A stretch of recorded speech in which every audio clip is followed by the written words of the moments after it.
Hello, everybody. This is Empowering Democracy. I'm Joe Firestone. Our topics for tonight are SCOTUS, deeply wrong, and SCO, Houthi, game changers. SCO, of course, is the Shanghai Cooperation Organization.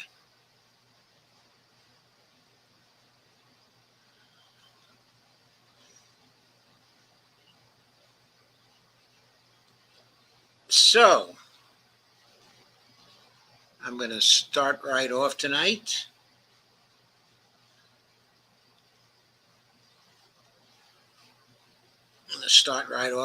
With this piece from Pepe Escobar.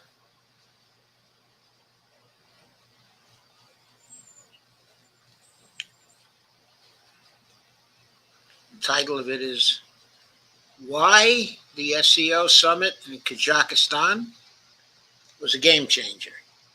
This is from Pepe Escobar on July 5th, 2024.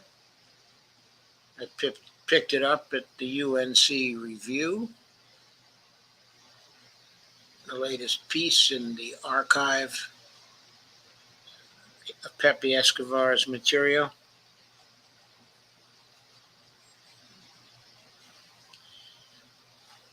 And the conference was, in Astana, 2024.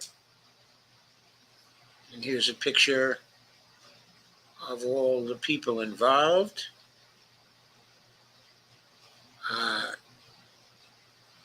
You see Putin in the middle, and Xi over here. I believe Erdogan was at this meeting.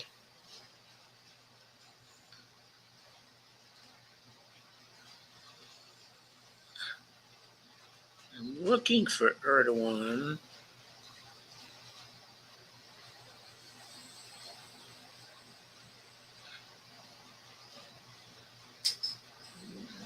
But I don't see him as in this group.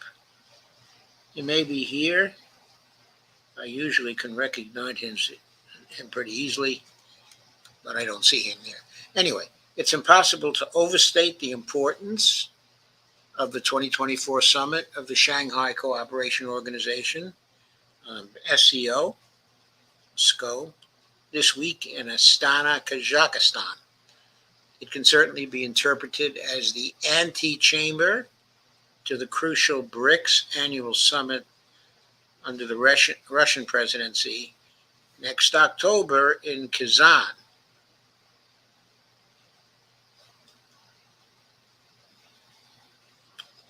Which is now 3 months away. Let's start with the final declaration. As much as SCO members state, quote, tectonic shifts are underway, unquote, in geopolitics and economics, as, quote, the use of power methods is increasing, with norms of international law being systematically violated, unquote.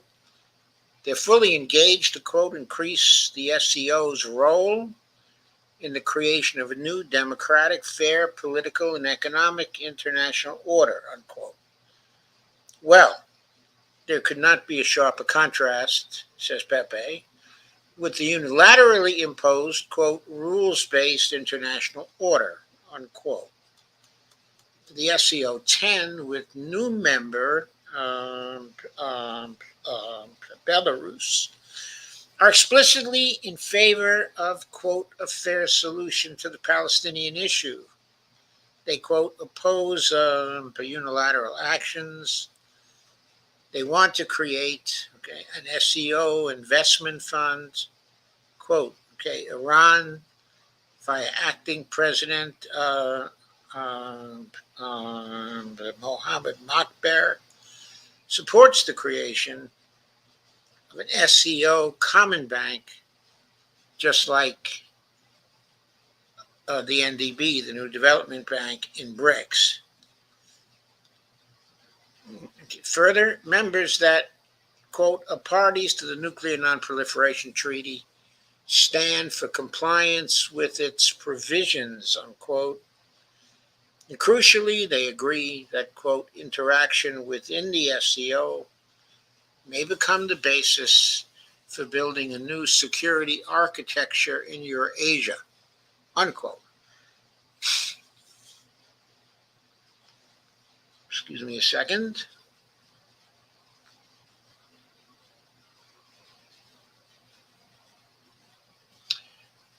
The last point is actually the heart of the matter.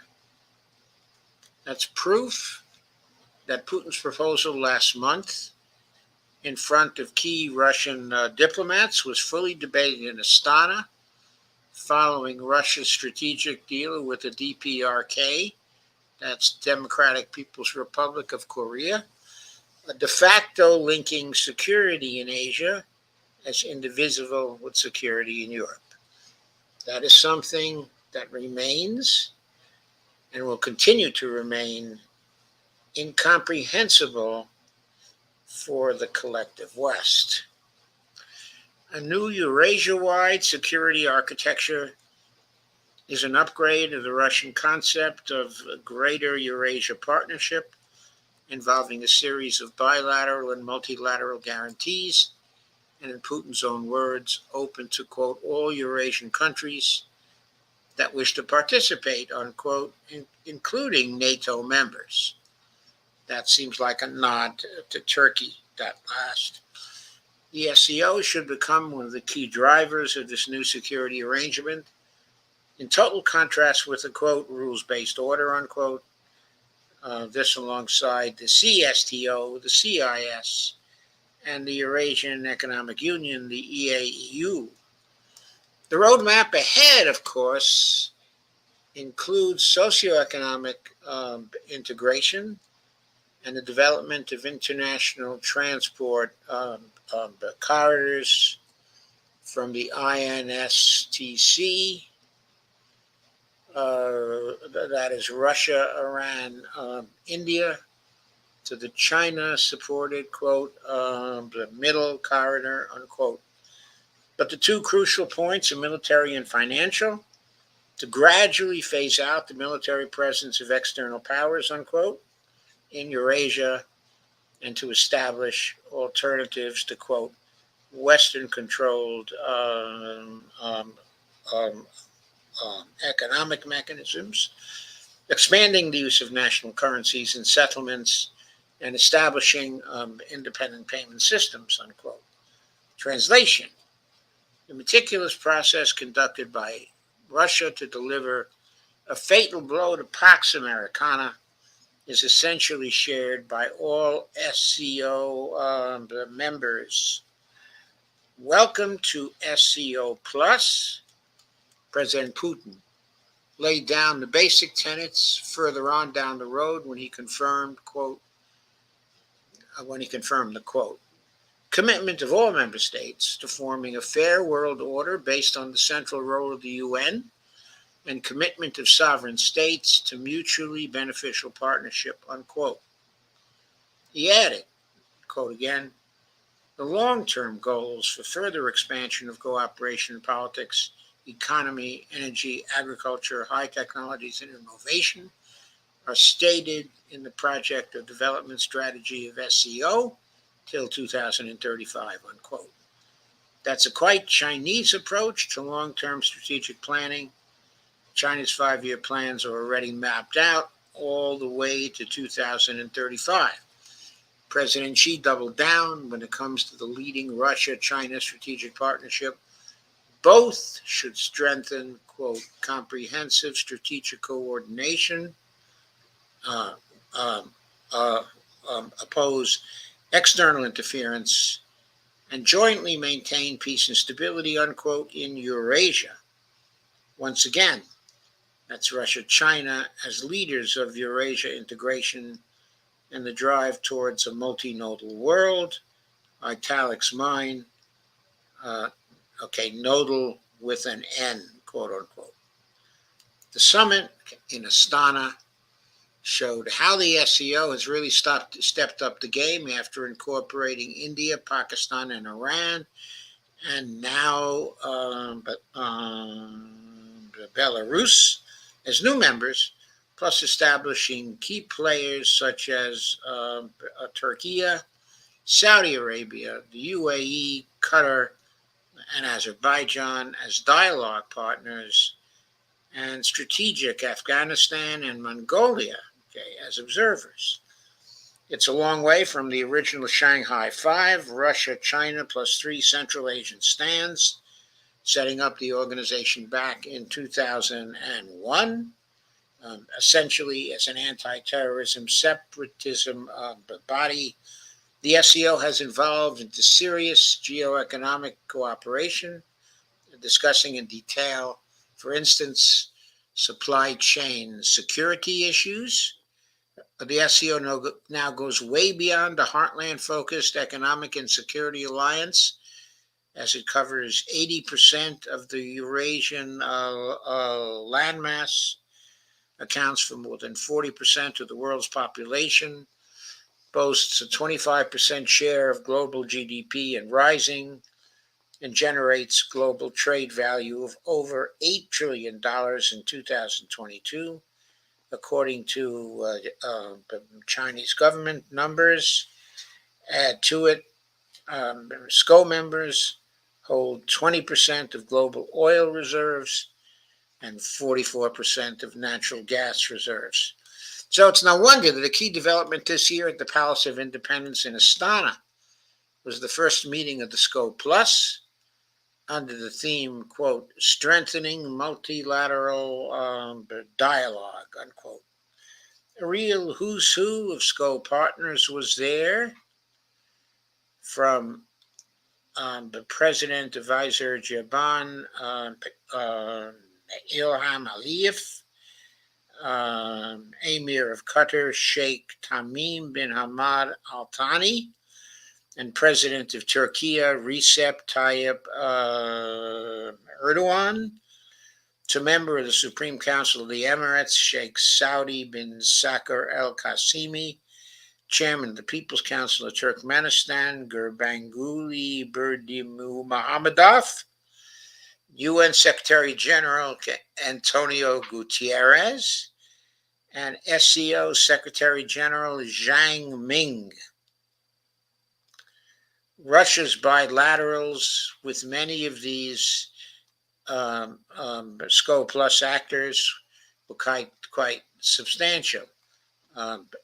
India's PDM, specifically Modi, did not go to Astana, sending Foreign Minister Jai Shankar, who maintains fabulous relations with Foreign Minister Lavrov.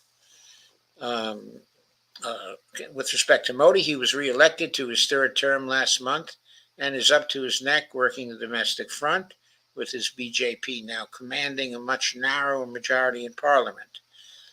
Next Monday, he will be in Moscow and will meet Putin. Proverbial divide and rule hacks seized on Modi's no-show in Astana as proof of a serious India-China rift. Nonsense. Jai Shankar, after a bilateral meeting with Wang Yi, stated in a very Chinese metaphorical way that, quote, the three mutuals,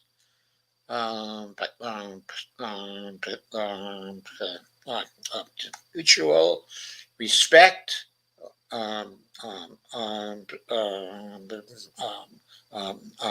mutual sensitivity and mutual interest will guide our bilateral ties, unquote. That applies to the still unresolved border standoff, to the delicate balance New Delhi has to find to appease the Americans in their Indo-Pacific obsession. No one across Asia uses the term, quote, Indo-Pacific, unquote. It's Asia-Pacific, okay, and also relates to Indian aspirations when it comes to being a leader of the global South. compared to China. China does regard itself as part of the global south. Wang Yiwei from Renmin University, the author of arguably the best book on the Belt and Road Initiative, the BRI, argues that Beijing welcomes a sense of identity, quote unquote, provided by the fact it represents the global south and has been obliged to resist Washington's hegemony and, quote, deglobalization, unquote, the rhetoric. The new multinodal matrix, Astana once again revealed how the main drivers of the SCO are advancing fast on everything from energy cooperation to cross-border transportation corridors. Putin and Xi discussed progress in the construction of the massive Power of Siberia 2 gas pipeline, as well as Central Asia's need to have China as a provider of funds and technology to develop their economies. China is now Kazakhstan's largest trading partner, two-way trade at $41 billion and counting. Crucially, when Xi met the Kazakh president Kasim Jomart Tokayev, he backed Astana's bid to join BRICS Plus. Tokayev was beaming, quote, deepening friendly and strategic cooperation with China is an unwerving strategic priority for Kazakhstan, unquote. That means more projects under BRI. Kazakhstan, which shares a border of more than 1,700 kilometers with Xinjiang, is absolutely central on all these fronts. BRI, SCO, EAEU, soon BRICS, and last but not least, the Trans-Caspian International Transport Route. That's the famous middle corridor linking China to Europe via Kazakhstan, the Caspian Sea, Georgia, Turkey, and the Black Sea. Yes, this corridor skips Russia. The key reason is that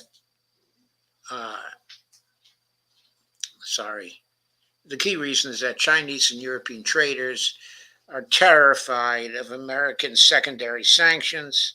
Beijing pragmatically supports building this corridor as a BRI project since 2022. Xi and Tokayev actually opened what can be called the China-Europe Trans-Caspian Express via video link. They saw the first Chinese trucks arriving on the road to Kazakh Caspian seaport. Xi and Putin discussed the corridor. Of course, Russia understands the Chinese constraints, and after all, Russia-China trade uses its own sanction-proof corridors. Once again, divide and rule hacks, oblivious to the obvious, not to mention finer points of Eurasia integration, resort to their same old dusty narrative. The global south is fractured. China and Russia don't see eye to eye on the role of SCO, BRI, and the EAEU.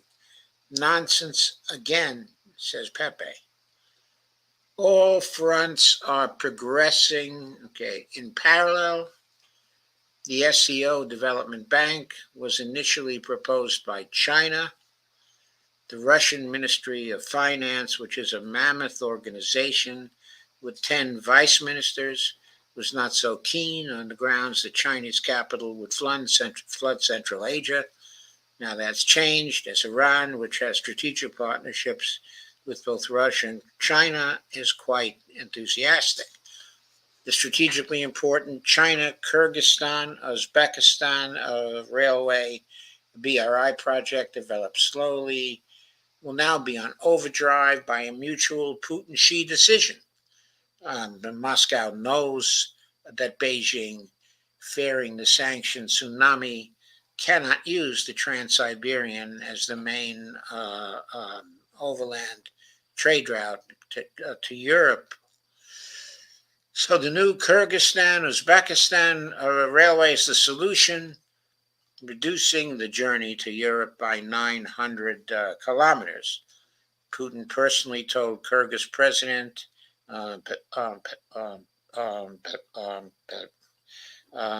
Sadr Japarov, there's no Russian opposition. On the contrary, Moscow fully supports interconnected projects launched by BRICS and or financed by the EAEU. It's fascinating to watch the Russia-China dynamic in play at the heart of multilateral organizations such as the SCO.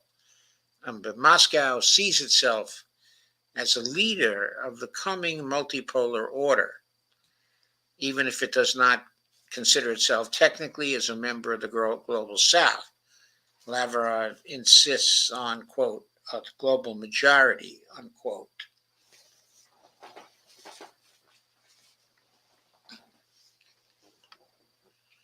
As for Russia's, quote, pivot to the east, it actually started in the 2010s, even before Maidan in Kyiv, when Moscow started to seriously consolidate relations with, well, the global South. It's no wonder that now Moscow clearly sees the new evolving multi-nodal reality. SCO and SCO Plus, BRICS 10 and BRICS Plus, EAEU, the ASEAN, INSDC, new trade settlement platforms, the new Eurasian security architecture as the beating heart in the complex long-term strategy of meticulously shattering the domination of Pax Americana. Yes, they're setting up a network. It's not going to have a dominant node. All the members of the network, okay, are going to be important for the network. All the members of the network are equally nodes, okay, in this network. This network is going to have a distributed type of architecture. Won't be centralized. It won't be centralized as NATO is. It's going to be more flexible. It's going to be more effective, okay, at problem solving. It's a threat, okay, to Pax Americana. Not necessarily a threat to peace, but of course it will be a security framework, and that is very, very important, okay, for the future. One of the leading people who's informing us about this security framework, okay, is Pepe Escobar. As many of you know, if you're watching tonight, I've been covering his work rather extensively. Whenever he puts up a new blog, with only one exception, okay, I cover it here. And that's because what he does, what he reports, is news to us because it's not covered, okay, in the Western media. And what happened at the Shanghai Cooperation Organization is also not covered, okay, in Western media. And this is not a detailed post on all that went on, but it gives, okay, an overview, okay, and it definitely sketches out the main activities and the importance of the Shanghai Cooperation Organization, okay, and what it's doing. So that's why I wanted to cover it here tonight. Okay, I hope you appreciate this because you won't get it too many other places. There was coverage on it this morning, okay, on the Judging Freedom show, where Pepe, okay, was interviewed, by Judge Napolitano, and he covered also much of the ground there that I've covered, okay, in this post. But I think it's important to have a video covering it, but it's also important, okay, to go through the written piece, okay, that covers it especially since I can comment on the written pieces I have done. Okay, so I'm now going to go on to the next piece tonight.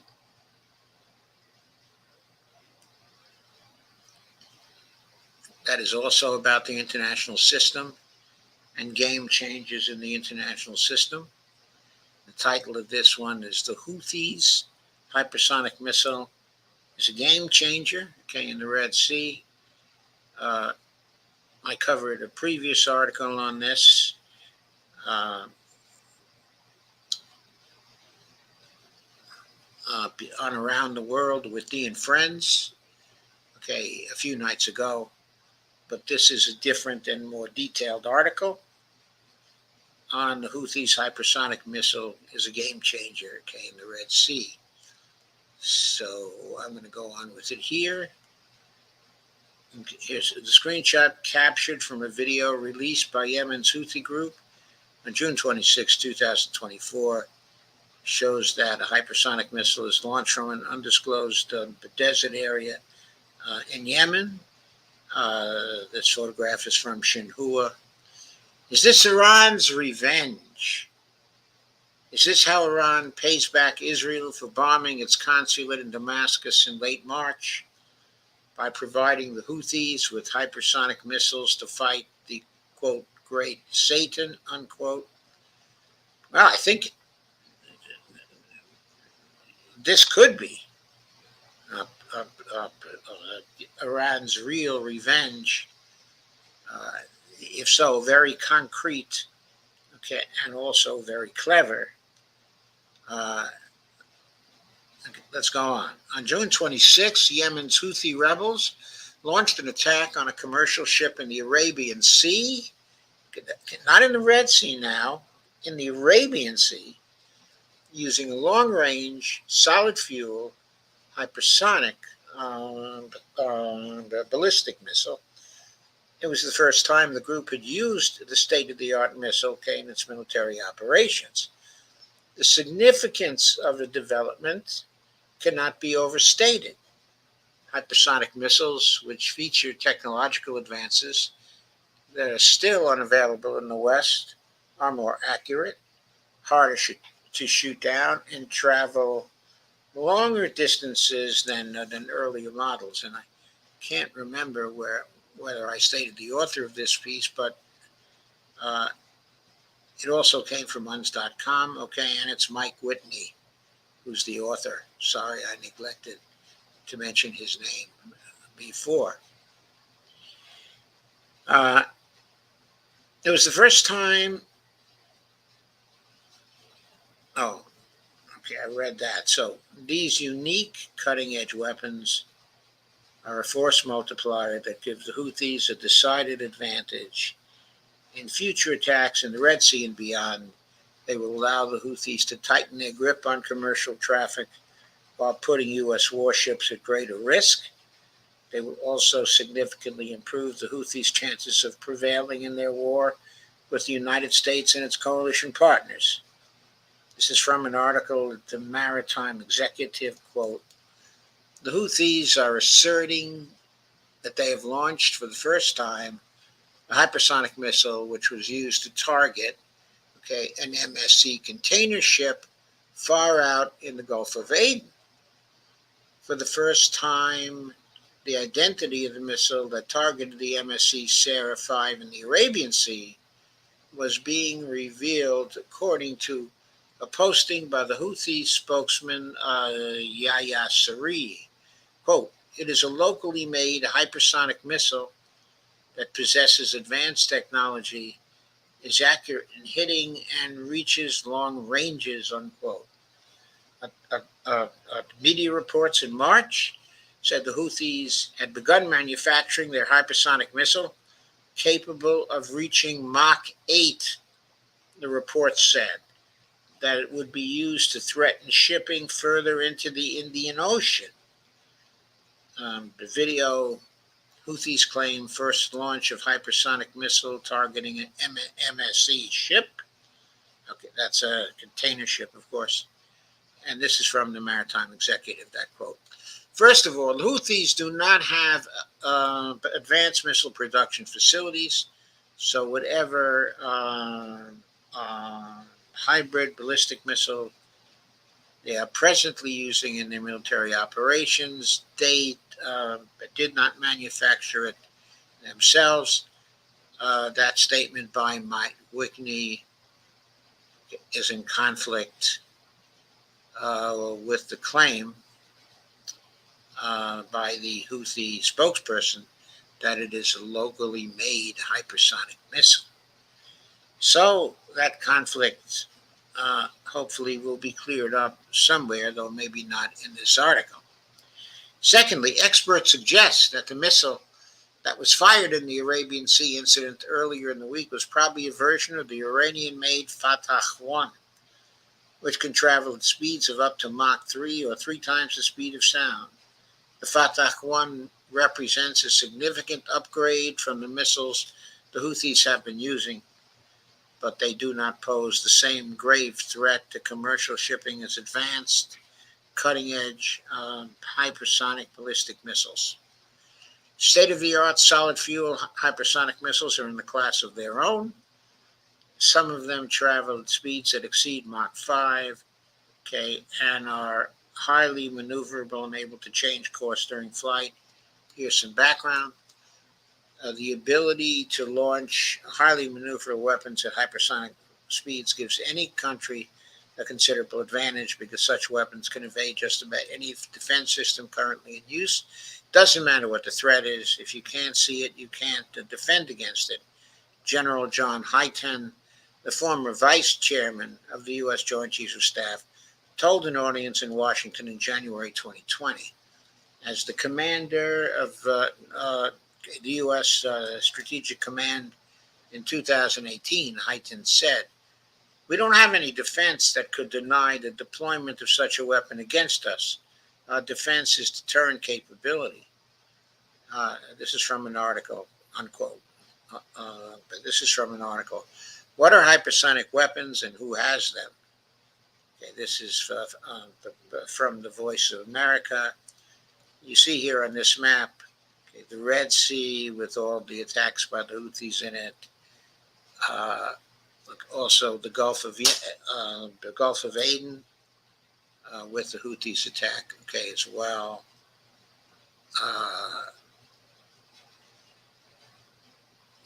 So that's a pretty good map, though it doesn't show the Arabian Sea.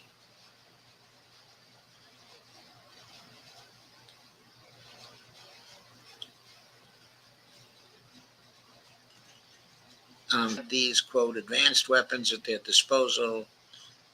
The Red Sea would be littered with smoldering U.S. warships headed for Davy Jones' locker. But that isn't the case, so we have to assume that whoever is supplying the Houthis is not yet prepared to give them their top-of-the-line hypersonic missiles.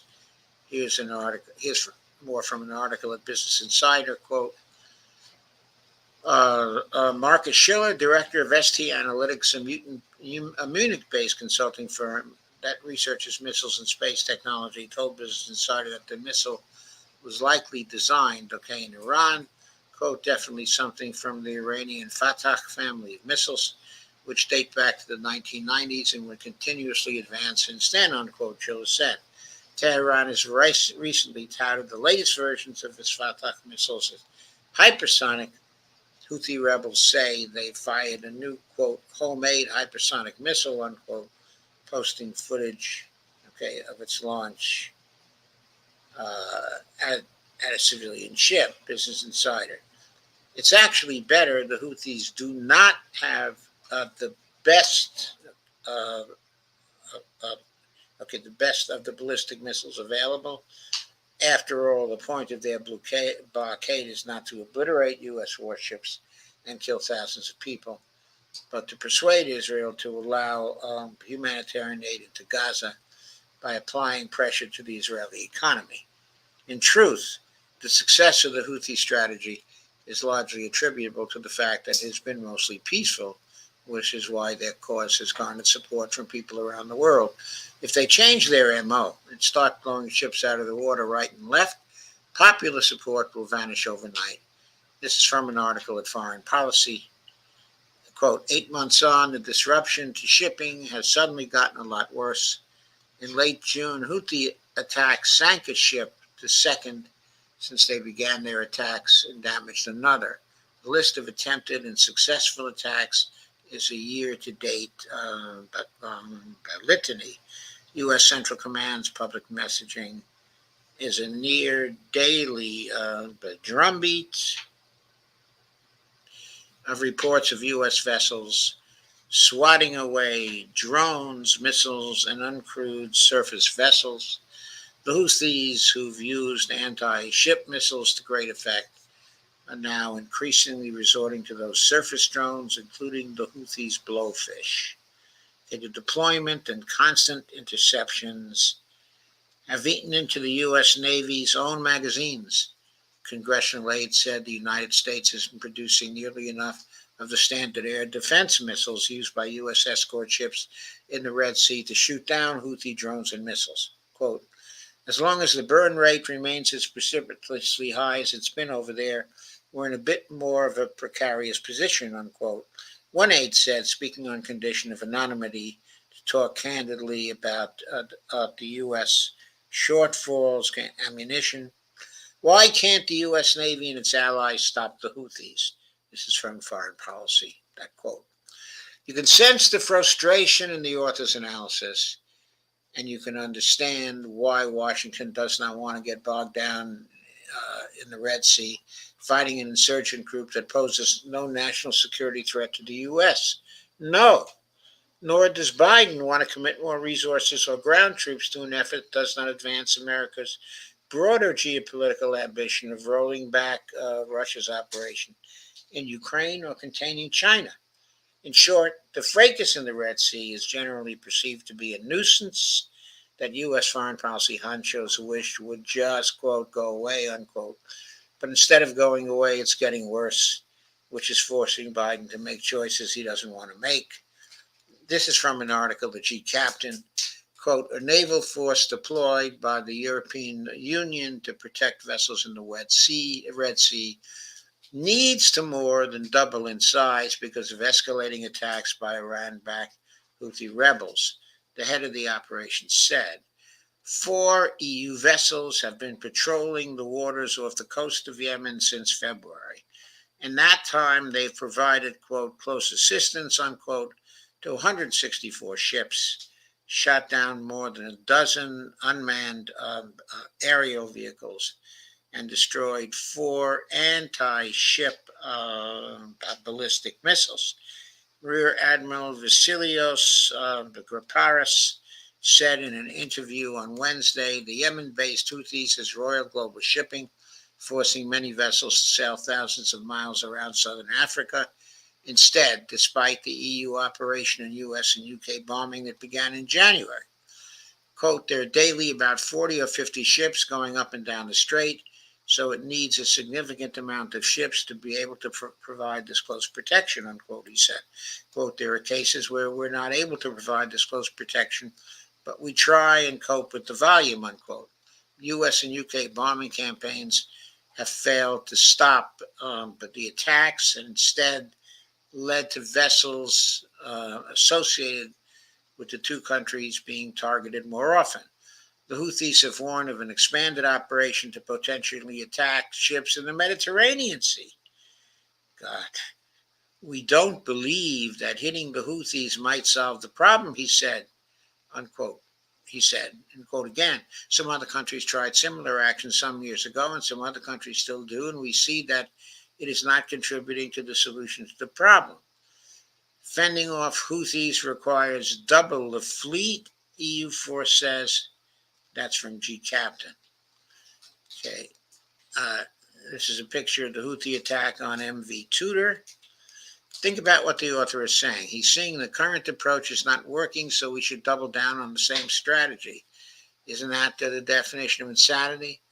What's clear is that the U.S. has just one tool in its foreign policy toolkit, specifically military force. When that tool proves ineffective, then more force is applied. We need to understand how this is going to impact the outcome of the current standoff in the Red Sea, where Uncle Sam is beating his head against Iraq without achieving anything. Wouldn't it be better to pressure Israel into lifting the siege of Gaza? And wouldn't it be better? Hey, I love that question. The question policymakers should be asking themselves is fairly obvious. Is there a military solution to this problem? The answer is no, quote unquote, nor is there a clearly defined strategic objective or exit strategy, both of which were ignored in the rush to war and determination of foreign policy mandarins to implement their favorite operational theory: shoot fast, quote, shoot first and ask questions later, unquote. As a result, the U.S. is bogged down in another pointless conflagration that cannot be won by conventional means. This is from Business Insider. Quote, the Houthis have scored a string of successful hits in recent weeks on commercial vessels, even sinking one of them, and demonstrated their ability to effectively strike targets with drone boats, signaling they're getting smarter with their attacks. Some of the incidents have also revealed dangerous new tactics. Most notably on Red Sea, the Houthis struck a commercial vessel in the Red Sea with an explosive-laden drone boat for the first time since they began attacking merchant shipping in November. The initial drone boat attack on the commercial bulk carrier MV Tudor caused flooding and damage to the engine room. Hours later, a Houthi missile hit the ship. The double tap strike forced the crew to abandon the vessel, and it eventually sank onto Davy Jones' locker, right? The same week, the Houthis fired 2 anti-ship missiles hitting the MT Verbena in the Gulf of Aden. Not even 24 hours later, the bulk cargo carrier was struck by another missile, marking the week's second double-tap strike. The ship's crew eventually abandoned the vessel due to the damage sustained by the attacks. British security firm Ambry said the attacks on the Tudor and Verbena, in addition to successful strikes on 2 of the vessels in the days prior, were indicative of a, quote, significant increase in effectiveness, unquote, of Houthi operations. Quote, every single Houthi attack, Houthis are probably learning something about what works and what doesn't, Carter said, and quote again, if you think about how a military organization operates, they're definitely taking away lessons from the different strike packages that they're using, unquote. It is difficult to not only prevent the rebels from obtaining their, quote, low-tech, low-cost, unquote, means of attack and to deter them from launching attacks, Alex Stark, an associate policy researcher, covers Middle East security at the RAND Corporation, told Business Insiders. These attacks are, quote, an ongoing problem without an obvious or useful solution at hand. She added, the Houthis are getting smarter with their Red Sea attacks, and the ships sailing these waters are paying the price. That quote was from Business Insider again. Ms. Stark is wrong. There's an obvious solution at hand, quote unquote. The Biden administration needs to suspend all weapon shipments to Israel until they lift their blockade of food, water, and medical aid to the people of Gaza. That is the only policy that will bring an end to the crisis in the Red Sea. More importantly, it's the right thing to do. I thought that was a great piece. Just a really, really great piece. And yes, the Houthis are becoming a game changer, shutting off shipping to Israel, just shutting it down, shutting it off, and making it, a lot more expensive. Okay, now I'll take a little bit of a break before going on to the domestic politics.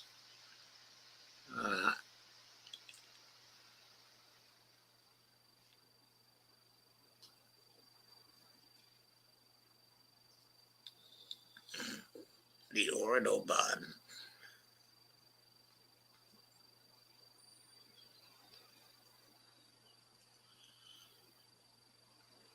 And April said, hi, Joe, just stopped by to share. Hope to catch you at 9 o'clock for the latest. And April says, you are not done. I am here with you. I guess she sang that. You are not alone. I am here with you. April said, eating beans and rice and listening in. I like beans and rice. Of course, depends on the beans, but I assume it's red beans and rice. Maybe it's black beans and yellow rice, I hope. Robert Copeland said, who the bleep is Pepe Escobar? Pepe Escobar is, in my view, one of the great journalists of the world. He's covering, the Eurasian area, but Latin America he covers sometime too. He travels around the whole world. He's always traveling. He's based in Paris, but you can hardly say that he's based in Paris because he's always traveling across the whole world. He recently completed a trip to Latin America. He was traveling in Europe, to Italy, and other places. And then, of course, he frequently goes to Eurasia, to China, to Russia, to Central Asia. I don't recall when he was last in India, but boy, he's all over. He's reporting from the local areas about what's new and what's going on and how business, is spreading. Pepe is very popular, and he has strong ties to some members, of our intelligence community, not the intelligence community inside the government, but the intelligence community outside of the government. Robert Cohen says, I believe 3 of the founding BRICS 5 nations have major problems that they're going to need to fix. Everybody has major problems that they're going to need to fix. I know Brazil has some major problems that they're going to need to fix. I think India has major problems that they're going to need to fix. I know South Africa has major problems. I think Russia has major problems they're going to need to fix. I don't know about China. They have some major problems too, I think. Joe, do you think, I think what you mean is Erdogan there, don't you, April? Do you think Erdogan would join BRICS if invited? Yes, I think he would, and I think he's going to be invited in October. And I think, he's going to join BRICS. And one of the reasons why is because he doesn't see his future as being tied, to Europe. Turkey has been wanting to be part of the Eurozone for years and years and years, and Europe would not let them in. Europe would not let them in. Thank you, Steve, for asking people to share and like. Hi, D. Hi, D. And April says, the network sounds so much better than the agency. That's true. April says, hi, friends. Steve says, hi, Andy. For Andy Candy, that is.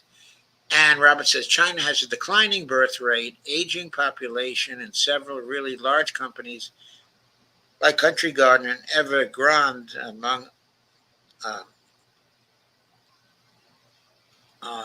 other countries, are going, or are already bankrupt. Well, that may be true of those really large companies, but if they're going or are really bankrupt, then of course China has the necessary financial power to stop them from going bankrupt if they wish to do so. So I doubt that that's much of a problem.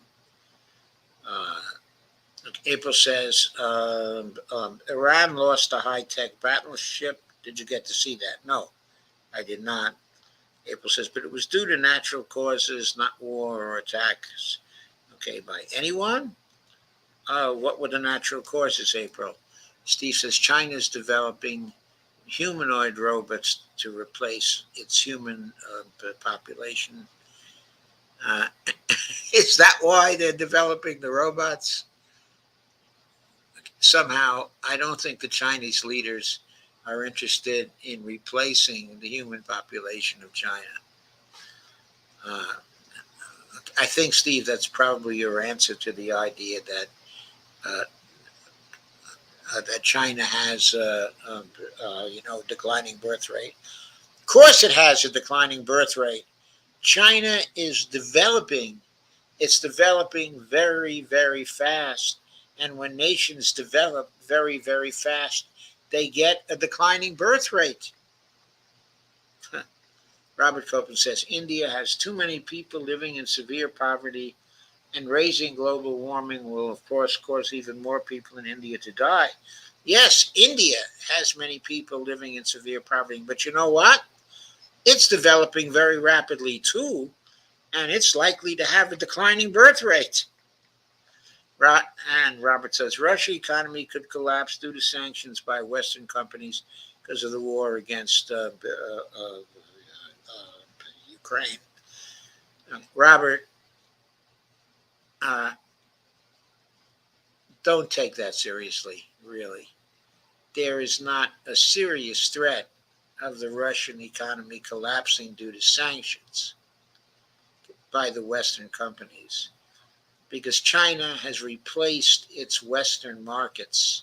I'm sorry, because Russia has replaced its Western markets and its Western companies with domestic companies and other foreign markets, and their trade has been growing.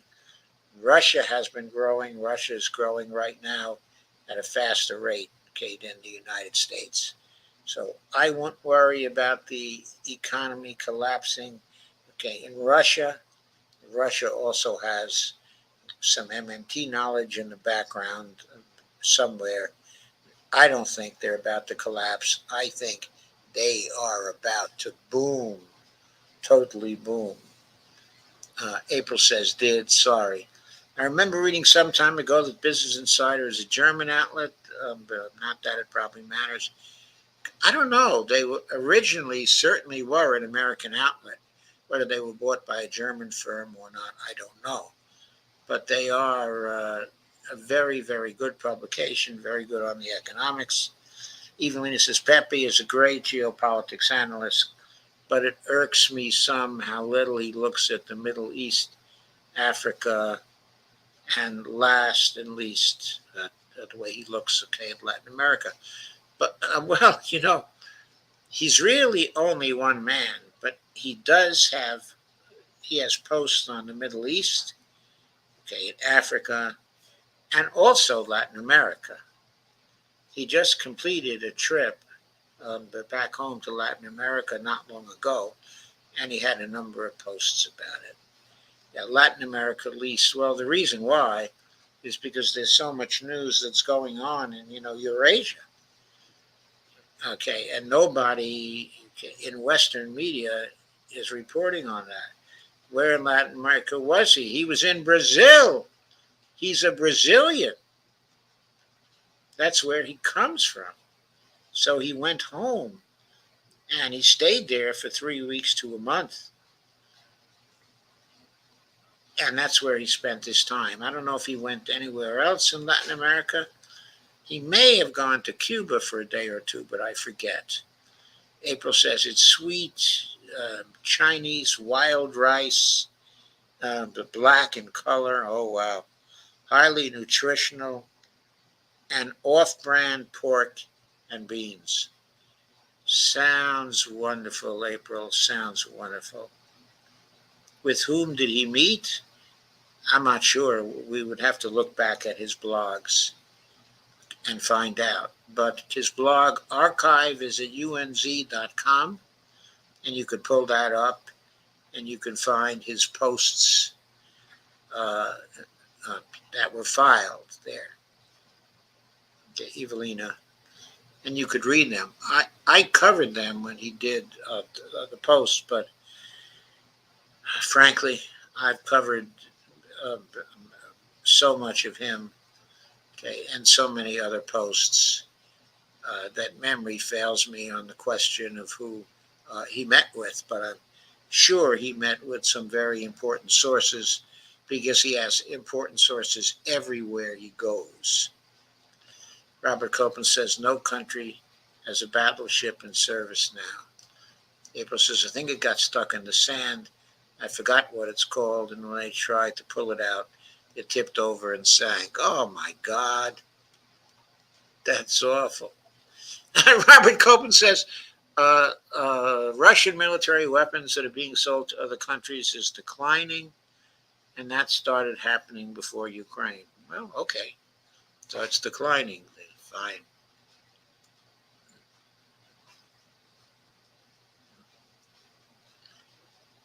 So Evelyn says, okay, thank you. Okay. I'm going to move on to the domestic stuff now.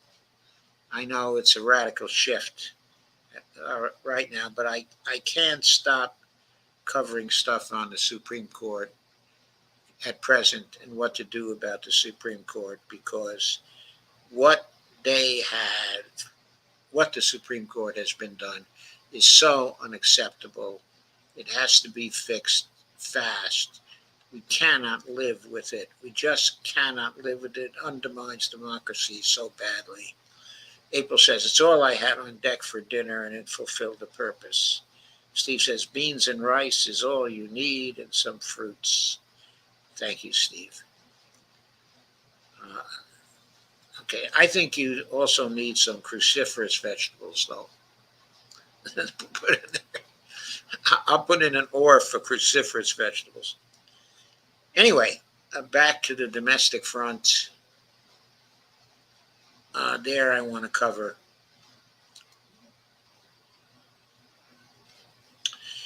This is a piece by Akhil Reed, okay, Amar, who he's certainly a professor. He's a major figure, okay, in law. I think his origin, at least his family origin, okay, is from India, okay, or Pakistan. The title of this, okay, this was written on the 9th of July, 2024. It originally appeared, okay, in the Atlantic. It's behind a paywall there. So I picked it up from Reader Supported News. The title is Something Has Gone Deeply Wrong at the Supreme Court. Okay, Akhil Amar is a very important figure because he's criticizing the Supreme Court actually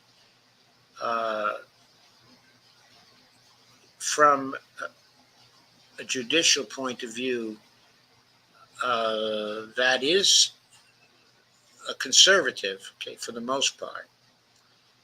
If I recall correctly, he's not someone who comes from the liberal side of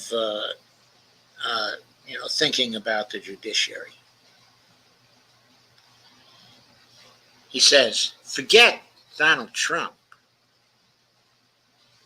Oh, I should read the subtitle. Jurists who preach fidelity to the Constitution are making decisions that flatly contradict our founding documents' text and ideals.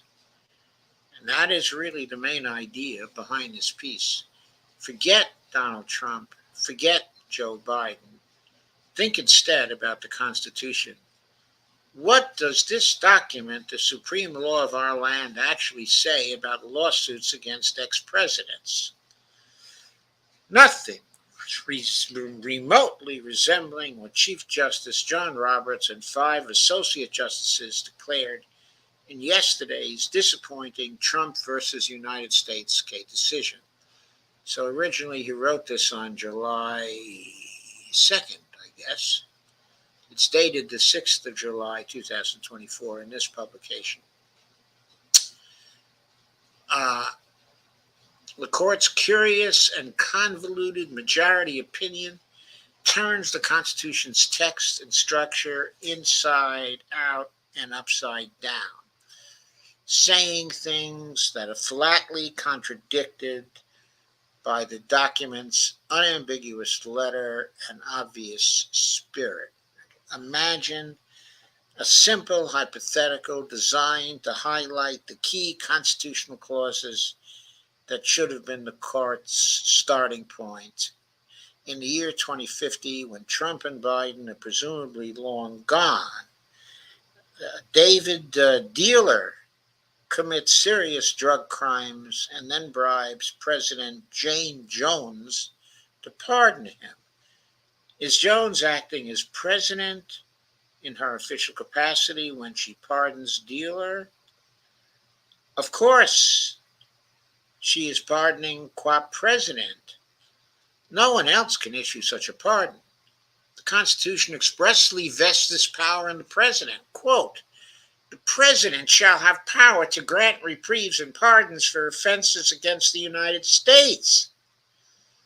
But the Constitution also contains express language that a president who takes a bribe can be impeached for bribery and then booted from office.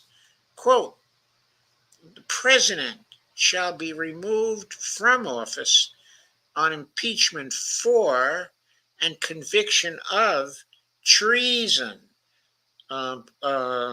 bribery, or other high crimes and misdemeanors. And once our hypothetical President Jones has been thus removed and is now ex-President Jones, the Constitution's plain text says that she is subject to ordinary criminal prosecution, just like anyone else. Quote, in cases of impeachment, the convicted party shall be liable and subject to indictment, trial, judgment, and punishment according to law, unquote. Obviously, in Jones's impeachment trial in the Senate, all sorts of evidence is admissible to prove not just that she issued the pardon, but also why she did this, to prove that she had an unconstitutional motive, to prove that she pardoned the Dealer because she was bribed to do so.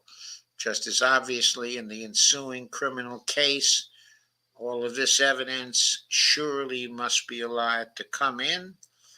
But the Trump, the majority opinion written by Roberts says otherwise, proclaiming that, quote, courts may not inquire into the motives of the president, unquote. In a later footnote all about bribery, the Roberts opinion says that criminal trial courts are not allowed to, quote, admit testimony or private records of the president or his advisors probing the official act itself. Allowing that sort of evidence would invite the jury to inspect the president's motivations for his official actions and to second guess their propriety, unquote. But such an inspection is exactly what the Constitution itself plainly calls for. An impeachment court and later a criminal court would have to determine whether Jones pardoned Dealer because she thought he was innocent, and because she thought he had already suffered enough, or because he put money in her pocket for the very purpose of procuring the pardon. The smoking gun may well be in Jones's diary, her, quote, private records, or in a recorded Oval Office conversation with Jones's advisors, quote unquote, as was the case in the Watergate scandal. Essentially, the court in Trump v. United States is declaring the Constitution itself unconstitutional, instead of properly starting with the Constitution's text and structure. The court has ended up repealing them.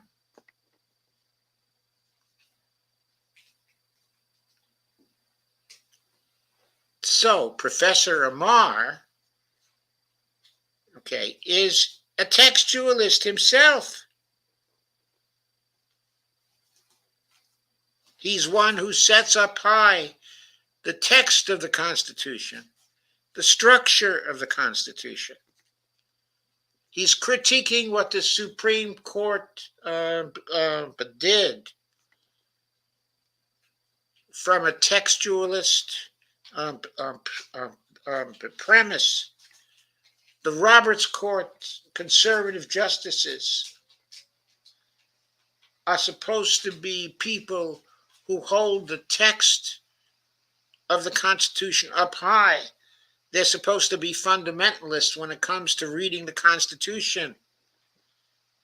They have such a reputation. They insist on that.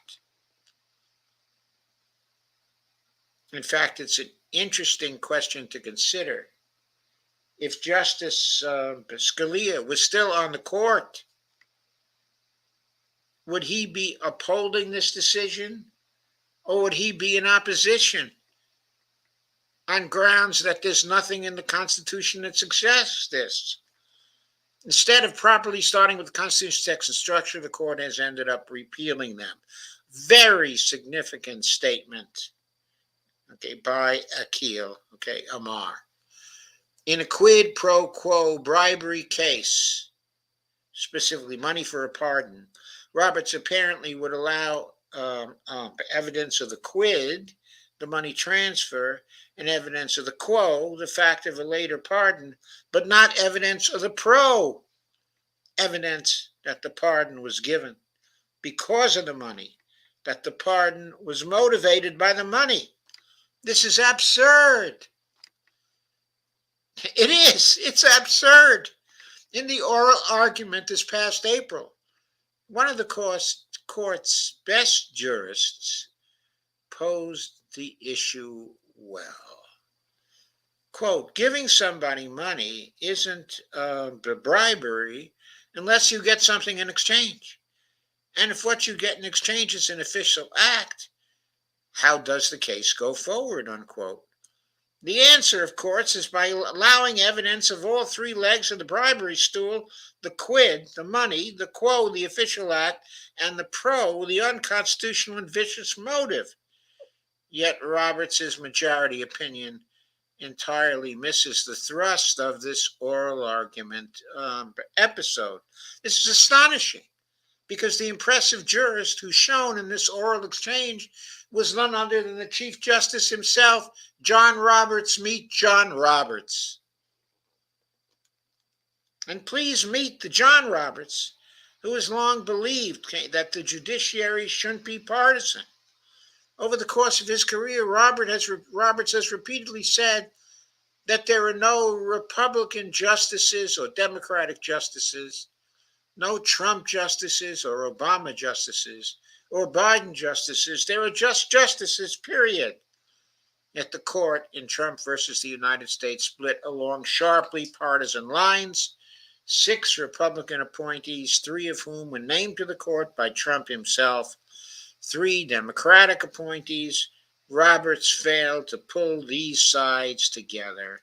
This is precisely the opposite of what happened in the celebrated decision, United States v. Nixon, also known as the Nixon tapes case, in which the court, including 3 justices appointed by Richard Nixon himself, issued a unanimous "no man is above the law" ruling against the president. A 4th Nixon appointee, William Rehnquist, for whom a young Roberts later clerked, recused himself. The opinion also made clear that presidential conversations with top aides are indeed admissible when part of a criminal conspiracy. Yesterday's liberal dissenters came much closer to the constitutional mark, but they too made mistakes. Their biggest blunder in Trump was relying on a 1982 case, Nixon v. Fitzgerald, that simply invented out of whole cloth broad immunity for ex-presidents in civil cases. If liberal precedents lacking strong roots in the Constitution, such as Roe v. Wade, are fair game for conservatives, then mistaken conservative precedents ought to be fair game for liberals. Fitzgerald made stuff up, and the liberals should have said so. They sure should have said so. They sure should have said so. How could they have come to voting for civil immunity for the damn presidents? No one is above the law. Going on with the article, says Akhil, or at least no one should be. Not presidents, not ex-presidents, and not justices either. because the Constitution itself is our highest law. Jurists across the spectrum must prioritize the document's letter and spirit above all else. In Trump versus the United States, the court failed to do this and also failed to live up to America's highest ideals: nonpartisan justice and the rule, of law.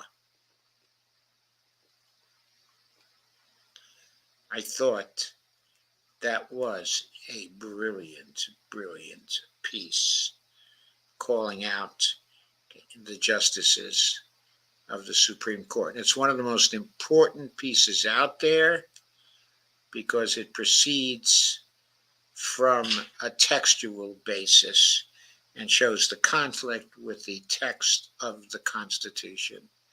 It is clear from this piece, and we'll get to a second piece on this, but it's very clear from this piece that Trump versus the United States was wrongly decided by the Supreme Court. And it was decided so on the basis of the most flimsy reasoning. That reasoning itself questions the qualifications of the justices to have used that reasoning. I mean, they're basically making predictions about what would happen in this reasoning as the basis for the whole decision. In other words, what would happen if they did not recognize, the criminal immunity of the president? They have no basis for predicting those decisions. These justices are not social scientists. I mean, they are not experts in predicting or forecasting the future. By the way, that is, over the years, it's become increasingly clear that the justices of the Supreme Court have no expertise in predicting the future. Anthony Kennedy, for example, in the Citizens United decision of 2010, he opined in that particular decision that the changes wrought by the decision would not at all be consequential, that they just wouldn't really be important.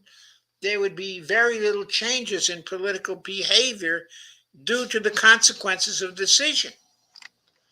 Well, $14.5 million was just spent in a super PAC, opposing Jamal Bowman and his reelection to Congress from a district in the state of New York. $14.5 million, absolutely flooding what he could afford to spend, even though he was a pretty good fundraiser as a congressman, pretty decent fundraiser when it came to small dollar donations, but absolutely flooded by AIPAC's super PAC money, $14.5 million.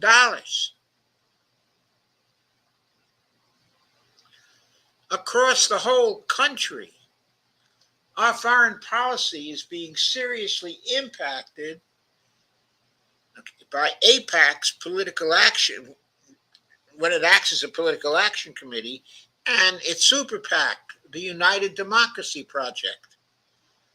Both of these taking money from billionaires, flowing it into congressional races all over the country, buying the Congress, buying a favorable policy and unquestioning support of Israel through this money. I mean, Anthony Kennedy looks like he's an idiot now in terms of what he predicted the impact would be of the Citizens United case and the idiot decision that they delivered during that case. Going on.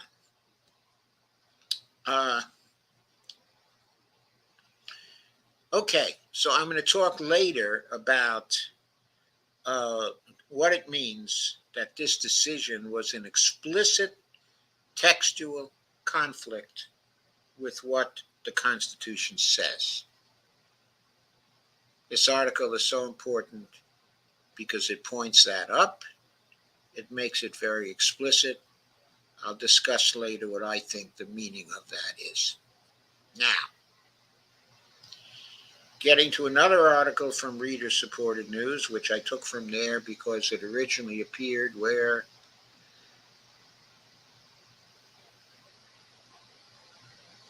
Okay, it originally appeared in the UK, and that was behind a paywall also, at least last time I looked. The Guardian was behind a paywall. Anyway, the U.S. Supreme Court abandoned the rule of law and triggered a need for basic reform. This one was by Lawrence H. Tribe. Larry Tribe is a distinguished professor of law at Harvard University. He would have been on the Supreme Court himself, except for the Bush v. Gore decision in 2000. That decision took the presidency away from Al Gore, and Al Gore was set to appoint his old professor to the Supreme Court, specifically Larry Tribe. And he would be on the Supreme Court, today, if not for that particular travesty of a Supreme Court, decision. As you know, that decision was a travesty. It stopped the vote counting. Later articles have established that if the vote counting had continued, Al Gore, not George W. Bush, would have been the president of the United States from 2001, at least for another term, maybe for another 2 terms. Which means, of course, that there probably would have been no war in Iraq. Right? No war in Iraq. We might have had a war in Afghanistan, but not Iraq. Anyway, going on. So the Supreme Court abandoned the rule of law and triggered a need for basic reform, says Larry Tribe. And there's a picture of Kavanaugh and Roberts yucking about something. They always are yupping because they're taking money all the way to the bank from the biggest of billionaire yuckers. 8th of July, 2024. Court's troubling rulings on presidential immunity and regulatory power make it clear that change is an ethical essential. So here what he's attacking is not only the immunity ruling, but also the overturning of the Chevron deference decision by this Supreme Court. On the 1st of July, 2024, the U.S. Supreme Court, after an unconscionable half-year delay that it laughably described as, quote, expedited, unquote, treatment, handed down Trump v. United States, the immunity ruling placing American presidents above the law by deeming the president a, quote, branch of government unlike anyone else, unquote. I really think that's weird, because the president is not a branch of government. The branch of government is the executive branch of government, and the president is the chief executive officer. He's not the whole frickin' branch of government. But going on.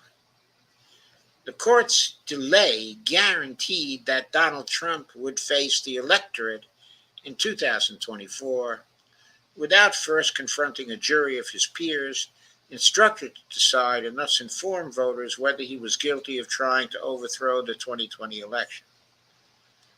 Well, I would argue that whether that was decided in a court or not, it should be obvious to all that he was trying to overthrow the 2020 election.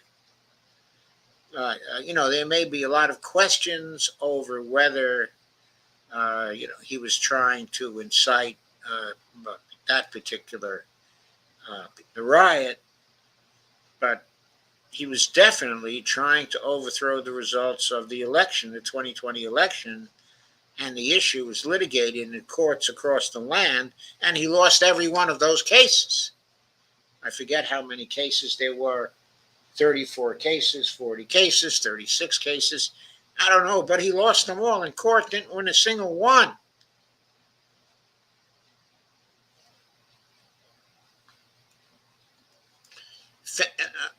Those cases were not, of course, on whether he was guilty of trying to overthrow the 2020 election.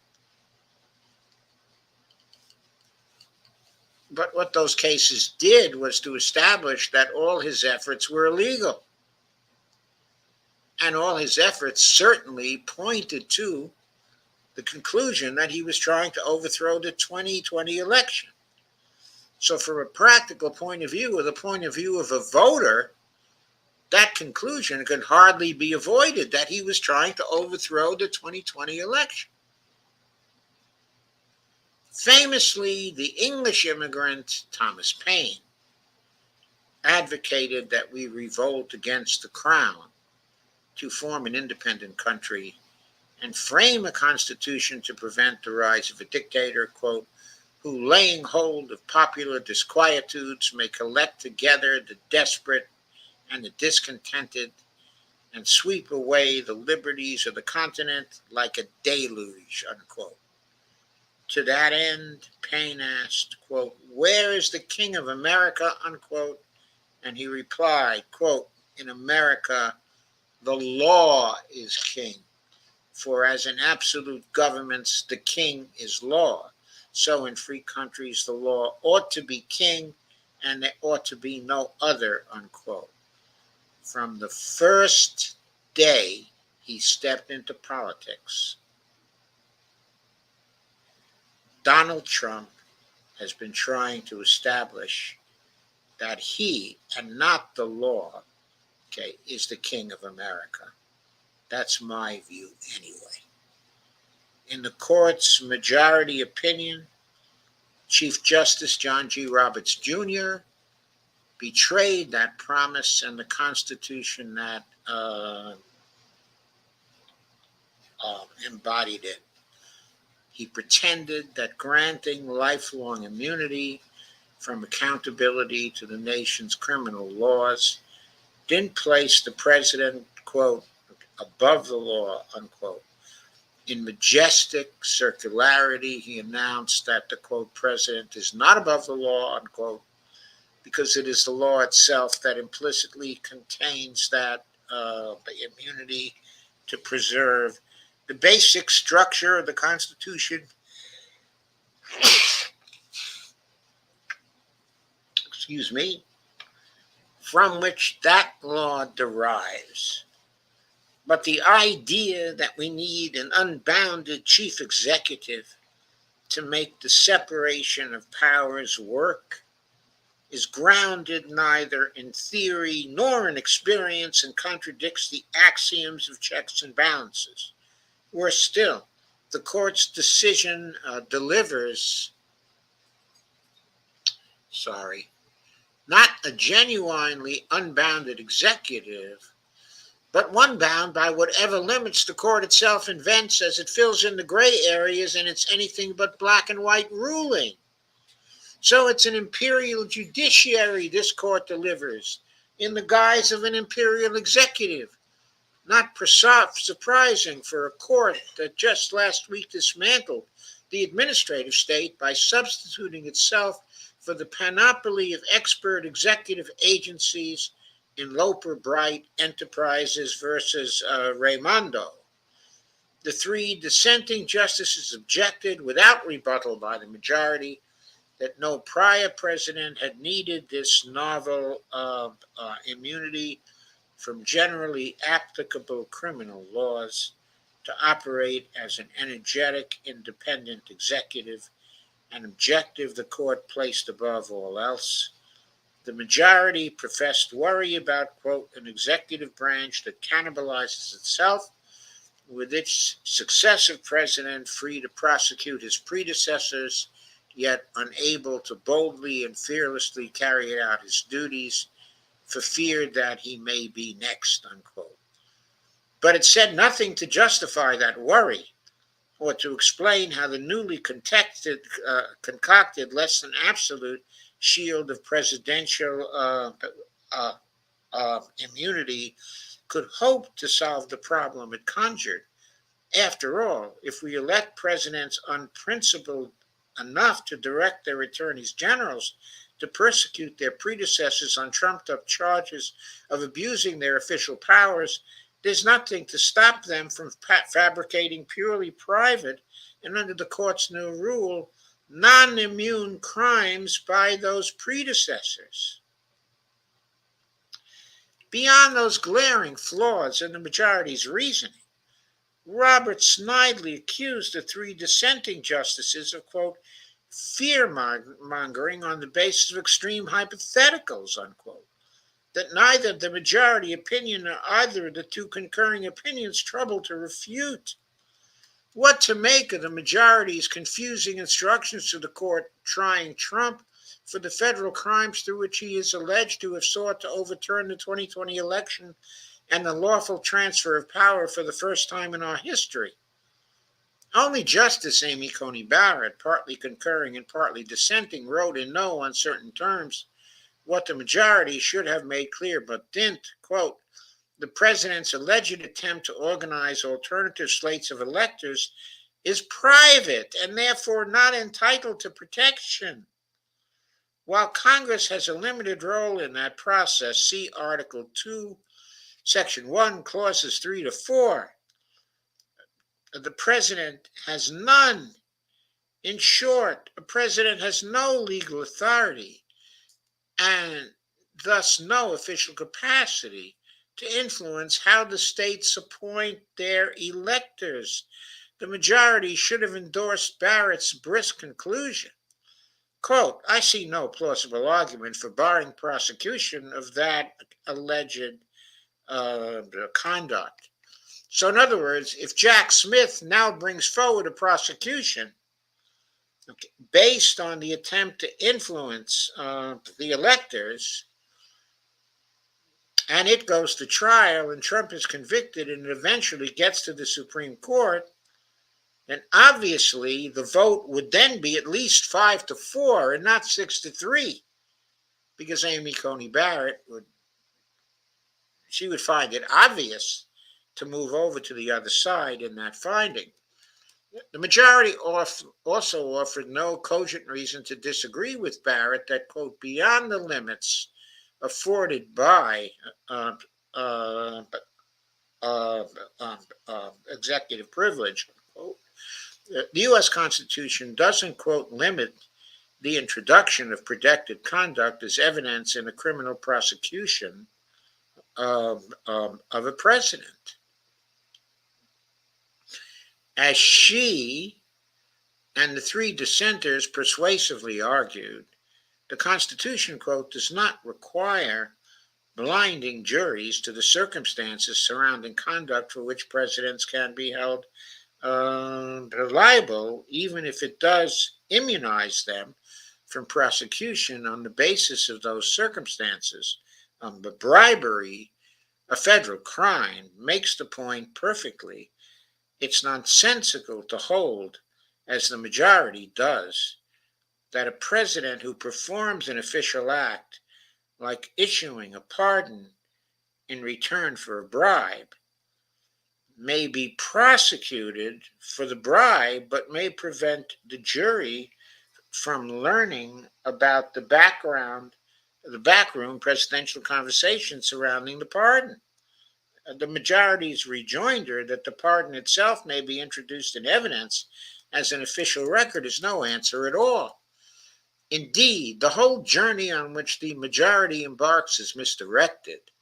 As dissenting Judge Ketanji Brown Jackson argued, it's, quote, cold comfort, unquote, to learn that, quote, the president is subject to prosecution in his unofficial capacity like anyone else, unquote, because the official versus unofficial act, distinction, unquote, is both, quote, arbitrary and irrational, for it is when the president commits crimes using his unparalleled official powers that the risk of abuse and autocracy will be most dire, unquote.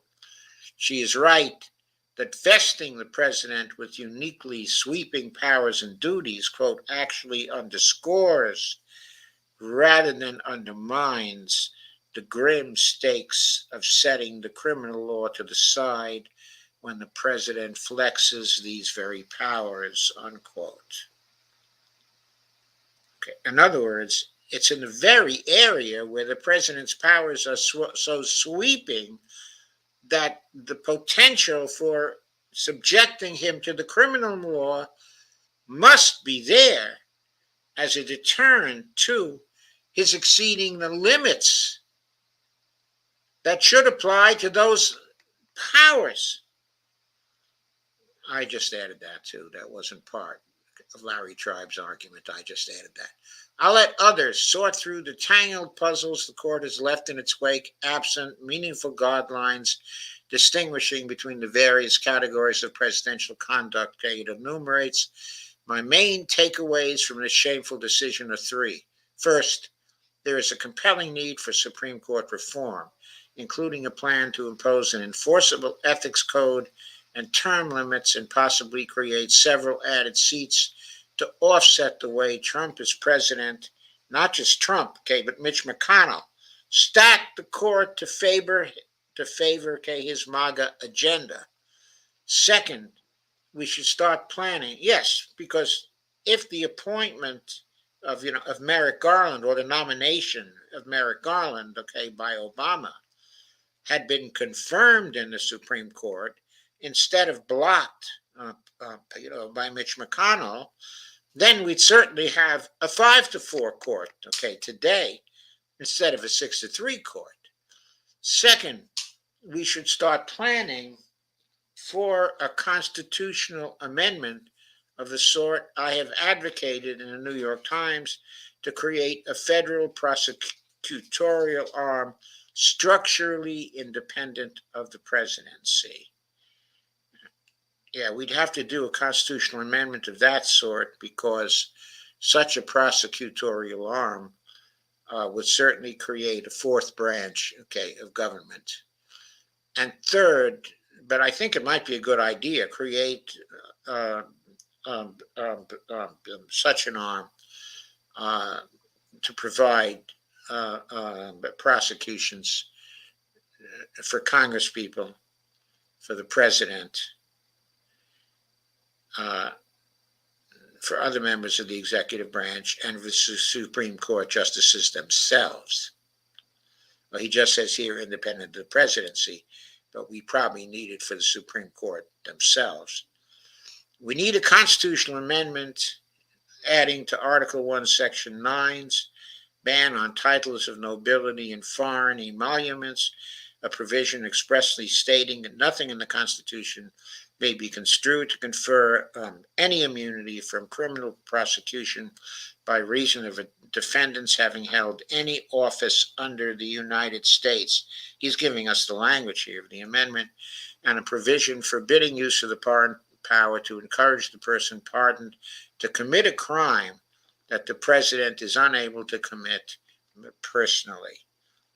Amending the Constitution to address problems the Supreme Court creates needn't take long. When the court prevented Congress from lowering the voting age to 18 in the state along with federal elections in Oregon versus Michigan, it took 7 months for us to adopt the 26th Amendment to repair that blunder.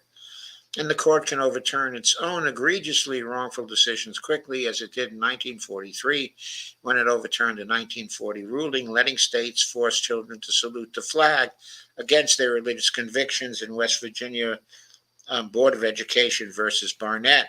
As Justice Felix Frankfurter once wrote, quote, wisdom too often never comes, so one ought not to reject it merely because it comes late, unquote. Trump versus the United States isn't just unwise. It's a betrayal of the Constitution.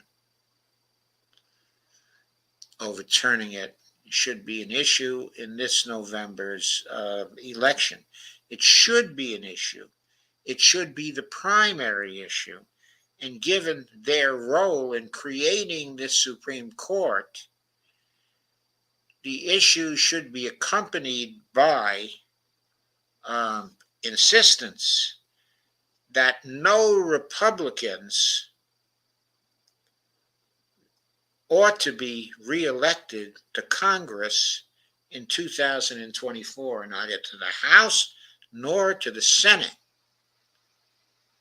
because the Republicans are by and large responsible for this Supreme Court we have now that has created this betrayal of the Constitution. And furthermore, okay, it is the case that if the legislature is going to do anything about this particular decision, or both of these decisions, either the Loper-Bright decision or the U.S. v. Trump decision, it's going to be key for the Congress to be able to pass the necessary laws to compensate for it. And I will start to talk about the necessary laws in just a minute. But that completes the article from Larry Tribe. So I just gave you two very fine responses to the decision of the Supreme Court.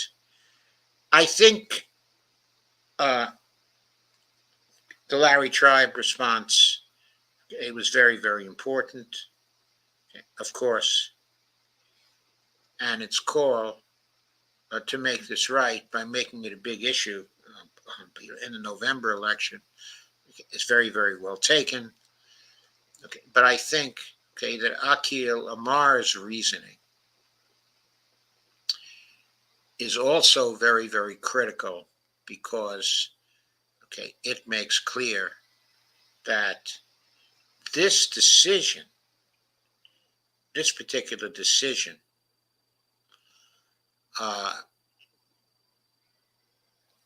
is actually in conflict with the Constitution itself. This decision is unconstitutional because, as Amar says, it declares the Constitution to be unconstitutional. So that cannot be. We cannot allow that to stand.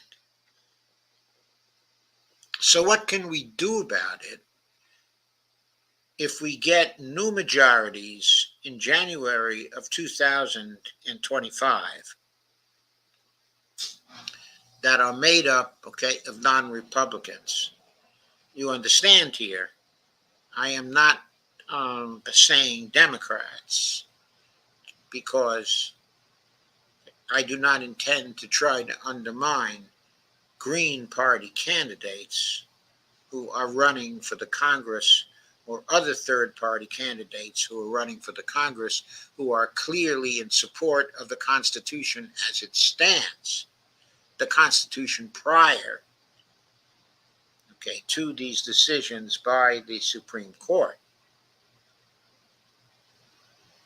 And I'm only calling to get rid of the Republicans because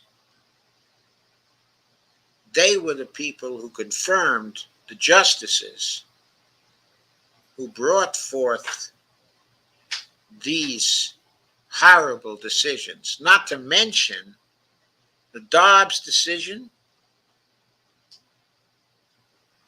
and many of them contributed to the Citizens United decision, as well, and the Shelby County versus Holder decision, which has disenfranchised so many people throughout the southern states and in other states, as well. Those were terrible decisions. These decisions are also terrible. As I said in previous streams, they have to immediately be repealed. Now, in discussions with a friend of mine,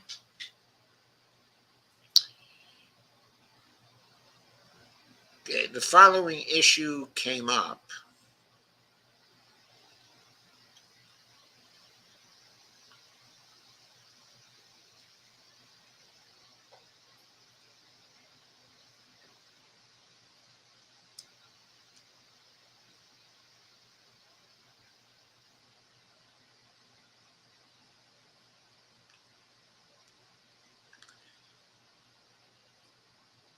when the Supreme Court has made decisions, on voting rights, and things like that. In other words, when they have made decisions relating to the administrative state, or relating to state laws, or relating to congressional laws, those are not really basic constitutional questions. The question of the presidential immunity doctrine, is an interpretation, of Article 2. And some people, are going to contend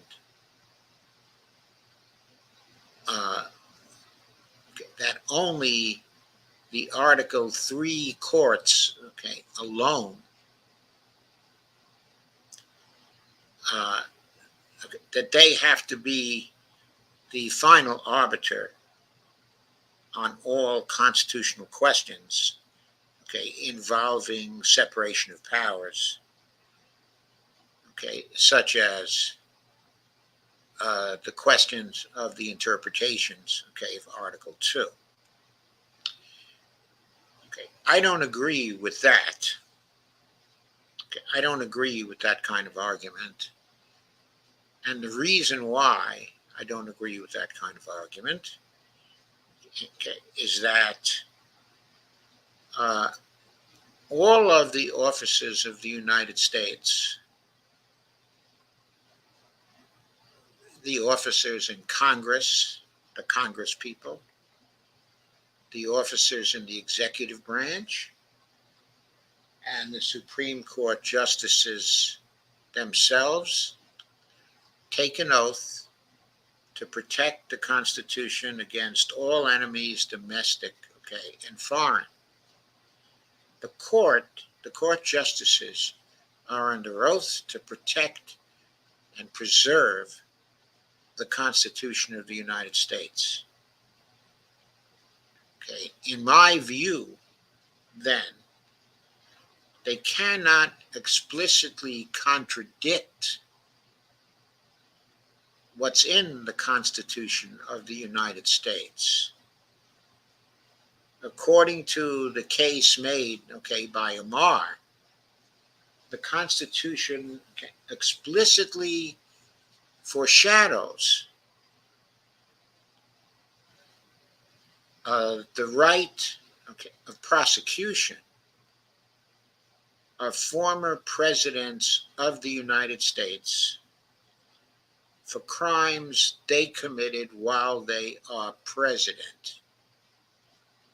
That is obviously foreshadowed by the explicit text in the Constitution that, was quoted. So the Supreme Court, in contradicting the explicit text of the Constitution and developing a doctrine that is not explicit in the Constitution, has basically acted against the Constitution in violation of their oaths. Now, that obviously suggests that they might be prosecuted for perjury. It also implies that they might be prosecuted for acting together in a conspiracy to overthrow the Constitution of the United States and to replace a vital part of it. In other words, to exceed their authority as justices, because they have no authority to amend the Constitution. But surely this new doctrine that they laid down is an amendment to the Constitution, not justified by anything that's explicit in the Constitution. So that, of course, could be used, I believe, to prosecute them for attempting to overthrow the Constitution, for violating their oaths. Oh, so charges of attempting to overthrow the Constitution and a charge of perjury as well, because they violated uh, uh, their oath to uphold the Constitution against all enemies, domestic and foreign. So, who's the domestic enemies? Are they themselves the domestic enemies? Well, it might be that might be contended. It also might be contended, that the domestic enemies include the Federalist, society, that perhaps many members of that society favor this kind of finding, but also Donald Trump. Certainly, if he was trying to overturn, an election, uh, that makes him, an enemy of the Constitution. But apart from that, and apart from the matter of exceeding their authority, I disagree with the idea that the Supreme Court, is the arbiter of these questions, the only arbiter of these questions. That might be contended if you don't see an explicit contradiction between what the Supreme Court has decided and the actual text of the Constitution. But, on the other hand, if you do see such a conflict, then you have to ask the following question, it seems to me.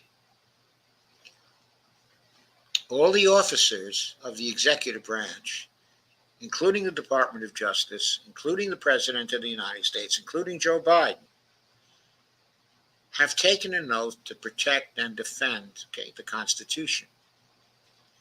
Now, they have not taken an oath to protect and defend the Constitution as interpreted by the Supreme Court. In fact, the power of judicial review is not even explicit in the Constitution, as we all know and have all known since 1803. So, if the oath is not to protect and defend the Constitution as interpreted by the Supreme Court of the United States, then the oath must be to protect and defend the Constitution according to the knowledge and the consciences of the people taking the oath, the people in the executive branch taking the oath, the people in the Congress who are taking the oath. In other words, they have to protect and defend the Constitution in terms of the way they see the Constitution. That can be the only conclusion here, because that can be the only obligation that they have sworn to follow. If that's the case, if that argument holds, then the question, if the Supreme Court explicitly interprets the Constitution in a way that contradicts the explicit text of the Constitution itself, then who do we turn to uphold the Constitution? It has to be the people in the executive branch and the people in the Congress who have taken an oath to uphold the Constitution themselves. So the question is, what can they do about these activities of the Supreme Court? Now, I've stated here what I think that they can do, a number of times, and I'm going to repeat myself again. If we get that Congress on January 3rd, that gets into power, that Congress that can begin to pass laws to invalidate not only the finding in United States versus Trump, but also the finding in Shelby County versus Holder, in the Citizens United case, in the Loper-Bright case, in the Dobbs case, and in a few other recent outrageous cases of interpretation of the Constitution. They can use their obligation and their understanding of the Constitution as justifications for passing laws that nullify these Supreme Court decisions, that nullify them through the power of Congress to pass laws. Those laws can contain within them penalties for violating these laws, and they can contain also within them the exceptions clause of Article 3, Section 2, to prevent the Supreme Court from considering the constitutionality of these laws on appeal. Now, some will say that what I'm suggesting is very dangerous, more dangerous than just leaving the situation the way it is. But I don't see it that way. I see that Trump versus the United States, the immunity granted, in that case, and I see the decision in Loper-Bright and decision in Dobbs as decisions that will tear this country apart, that will cause death, that will create extreme instability in this country, and that will lead to the setting up of a dictatorship. So I don't see how the implications of what was already done can be worse than what I suggest be done, is that the branches that are accountable to the voters question what the Supreme Court did in this instance, since it seems so obviously contrary to the wording of the Constitution. So that's what I think. I want to call into question also some other things you may be hearing from other commentators on this. I briefly noticed, that Rachel Maddow said that we are stuck with this decision of the Supreme Court for the time being, and that there's nothing we can do about it. Saying that is totally not true. It is totally false. What we can do about it is elect the kind of Congress that I called for, and what that Congress can do about is pass the laws I call for that prevent the Supreme Court from doing anything about these laws that nullify the decisions. So Rachel Maddow was just flat out wrong about that. Flat out wrong. In one of Brian Taylor Cohn's videos, he and Glenn Kirshner seem also to be saying that we can only get rid of this decision in the course of time by changing the Supreme Court. That is no solution to this problem, because this Supreme Court, as presently constituted, will continue to be there unless we have court expansion sometime, in the near future. We can't have court expansion until we have a Congress that's willing to do court expansion. And to get that Congress, we have to do what I suggest, which is to see to it that we have non-Republican majorities in Congress as of January 3rd. If we don't, we won't have court expansion. There's not going to be court expansion. There's not going to be any impeachment of these justices for high crimes, and misdemeanors. You can talk about that all you want. But if Republicans control either the executive branch or the Senate or the House, you will not have any of these actions taken. You will not have any new constitutional amendments. All talk about that will be vain. On the other hand, if you do get the non-Republican Congress that I'm calling for, then you can immediately nullify these decisions of the Supreme Court in the way that I suggested. Okay, so now I'll consider some more of your comments because I see some more are relevant for that. So let me go up.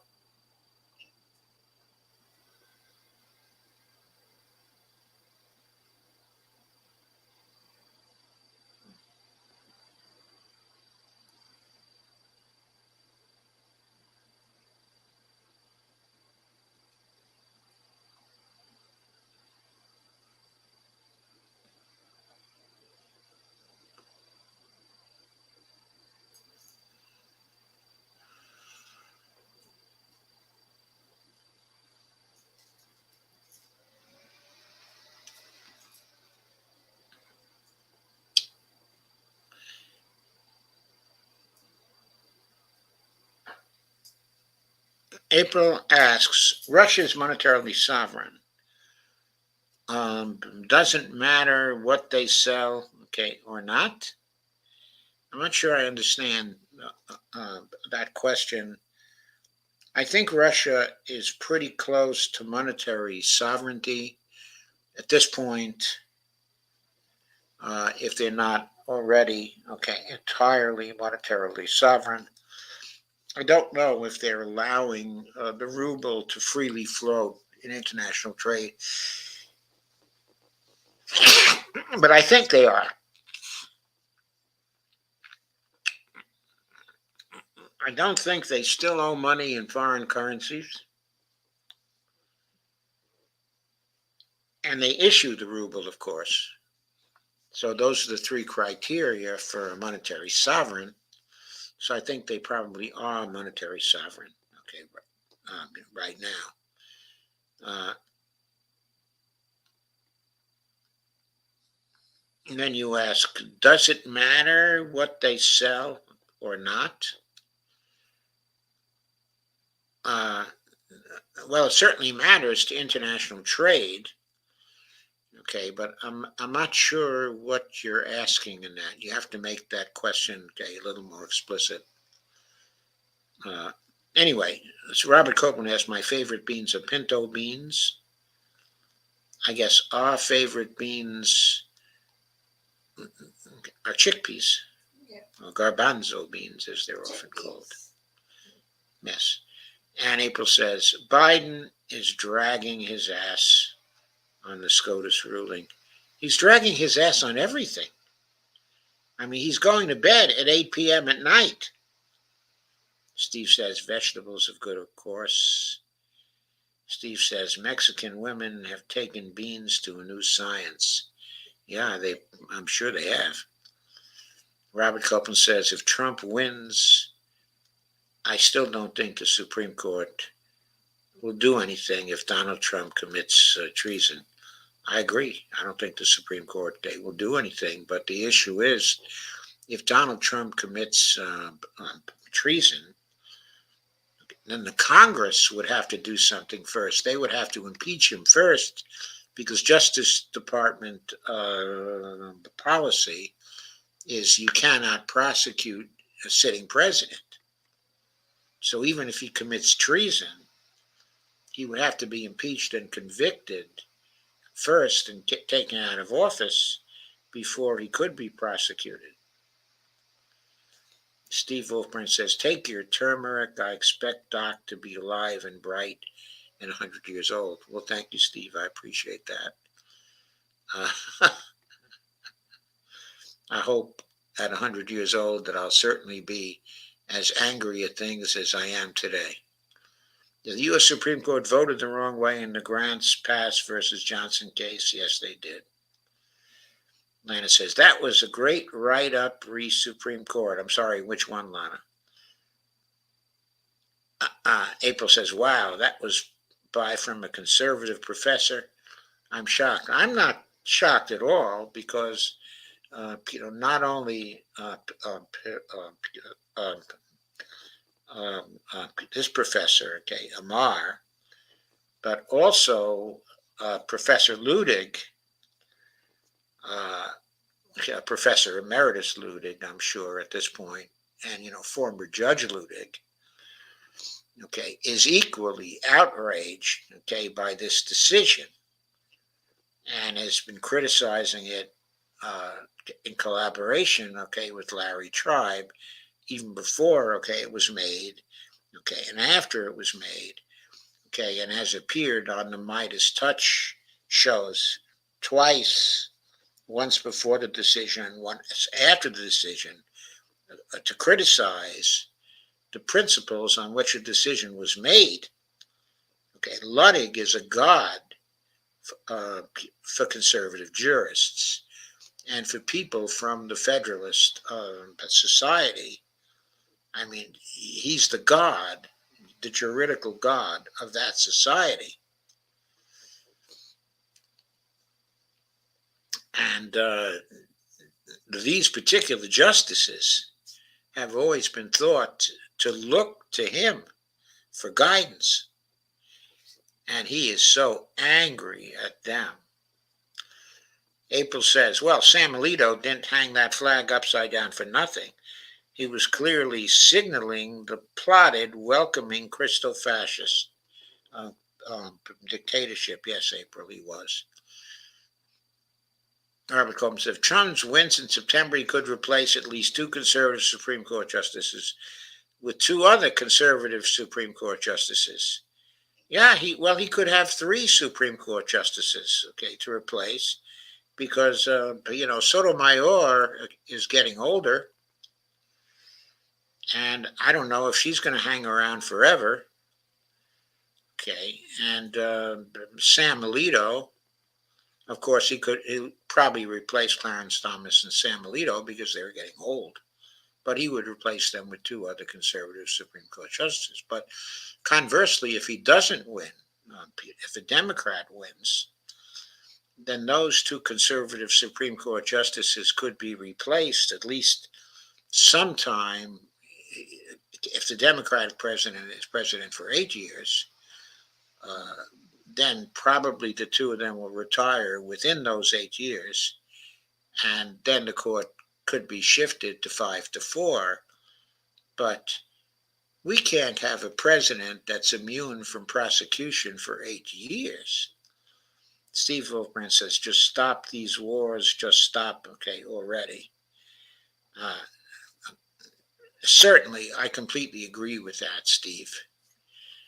But to stop those, we need to elect a president, okay, that is a non-Republican, since they're going with Trump.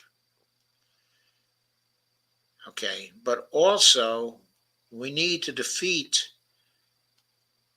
the president which the Democrats are going to nominate, whether it's Biden or somebody else, because it's very unlikely that they're going to nominate someone who's going to just stop these wars. If you want to just stop these wars, well, then the best candidate to vote for is someone who has very little chance to win at this point, and that is specifically Jill Stein. Now, maybe people will wake up, miracles can happen in a month or 2. Maybe people will wake up and say, yeah, let's vote for Jill Stein. She'll just stop these wars, just stop them already. Yeah, she will. Now, of the other presidential candidates, probably Trump will stop the Ukraine war. But he's not going to stop the war in the Middle East. His actions will just probably start a regional war, okay, in the Middle East, one which the United States can't win. They will be a disaster. If Bobby Kennedy takes over, he's going to stop the war in Ukraine, probably very, very quickly. But based off what he's said so far and continues to stay, he's not going to stop the war in Gaza because he interprets support for Israel as continuing to support Israel in this war, continuing to support the genocide taking place in Gaza. That, of course, has to be stopped. April says they're planning on eradicating the executive branch in lieu of the executive dictator Trumpenführer. Robert says one of the main topics on Facebook is Project 2025. Well, you recall that I covered Project 2025 in detail some months ago here. I gave a very early warning on Project 2025 on my show. Kay says, hi all. Steve Wolfbrand says, hi Kay. Kay says, hi Steve. April says, aren't the corrupt judges being arrested? No, they're not being arrested, and they ought to be arrested. The book should be thrown at them right now by the Department of Justice. There shouldn't even be a special prosecutor. They're taking bribes all the time. It should be the easiest thing in the world to arrest them. Is there anything in the Constitution that says that judges of the Supreme Court cannot be arrested unless they're impeached and convicted first? No, I don't think there's anything in the Constitution that says that. There's nothing in the Constitution that says that the president can't be arrested and tried for criminal activity before the president is impeached and convicted. And yet that's the policy of the Justice Department. But I'm not aware that they have that policy with respect to Supreme Court justices, and that would be another way of checking the Supreme Court justices. Now we know, that Alito and Thomas and Roberts have all been taking bribes. I don't know how hard it would be to find out whether Gorsuch and Kavanaugh are also taking bribes. I don't know about Amy Coney Barrett. I don't know about her, whether she's taking bribes. But probably 5 of them can be shown to be taking bribes without too much difficulty. 3 of them, anyway, should be immediately arrested and indicted. April, I thought Russia was monetarily sovereign, so they won't need to sell arms. I'm still trying to catch up. Okay, laugh out loud. No, I think they are monetarily sovereign right now.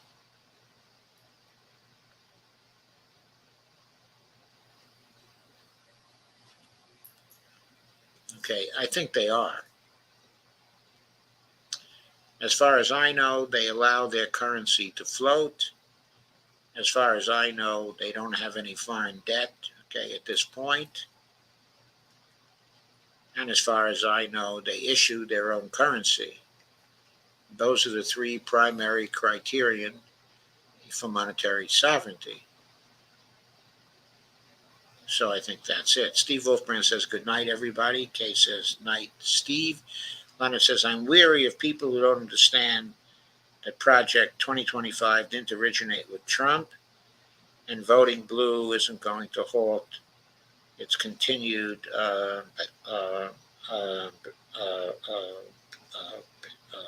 implementation. Project 2025 did not originate with Trump, but it did originate with the Heritage Foundation. And there appears to be no intention among the Democrats to implement Project 2025 on their side. They appear to be very much opposed to it. So voting blue and electing a blue Congress is likely to halt the implementation of that project, Project 2025. But whether that will get people to act in the vigorous way I've outlined to counter what the Supreme Court has done, I don't know. I would feel much more comfortable if someone who hated what the Supreme Court had done and was elected as president and was willing to mobilize the Congress to pass these laws. But there you're asking someone who takes over the presidency to vote against the presidential immunity decision. That's going to take a big person to do that. A person who will be perceived as acting against their own interest and exposing themselves to prosecutions. So, who is the presidential candidate who would do that purely out of principle?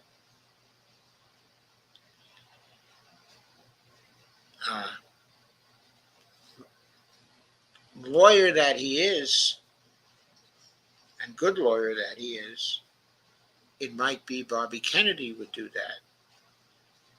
But I would trust Jill Stein or Cornel West a lot more to do that. Or Claudia de la Cruz for that matter. But Claudia de la Cruz and Cornel West are, I think, they're really way out of the picture. I think Jill Stein will probably be in enough states to contest, be on the ballot in enough states to contest for the presidency. But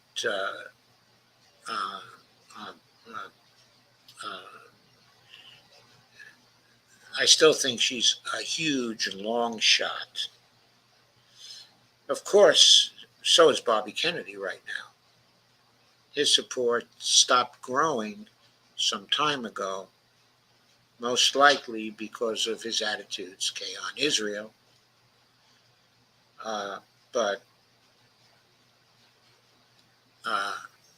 So I don't know what's going to happen with that. April asks, how much longer is Diaper Dad going to be stubborn about stepping down?